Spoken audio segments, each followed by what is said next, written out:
রাজস্ব বোর্ড, কর্মচারী কল্যাণ সমিতি, গাড়ি চালক সমিতি সহ অন্যান্য সকল অংশীজন, সাংবাদিকবৃন্দ, মিডিয়া, সুশীল সমাজ সহ সকল স্টেক হোল্ডারগণকে ধন্যবাদ জানাই। প্রণীত রাজস্ব অধ্যাদেশ বিষয়ে যে রিটটি হয়েছে এর সাথে এনবিআর সংস্কার ঐক্য পরিষদের কোনো ধরনের সংশ্লিষ্টতা নেই। আরো উল্লেখ্য যে এই রিটের অগ্রগতি বিষয়ে আমরা নজর রাখছি। আমাদের এই কয়েকদিনের আন্দোলনে সক্রিয়ভাবে অংশগ্রহণের মাধ্যমে আন্দোলনকে এ পর্যায়ে আনায় এনবিআর সংস্কার ঐক্য পরিষদ, বাংলাদেশ কাস্টমস এক্সাইজ ও VAT executive officers association বাকায়ের,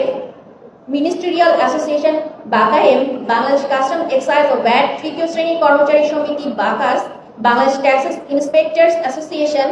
Bangladesh taxes employees welfare association, Bangladesh taxes 17 থেকে 20তম গ্রেড সরকারি কর্মচারী ইউনিয়ন কেন্দ্রীয় কমিটি,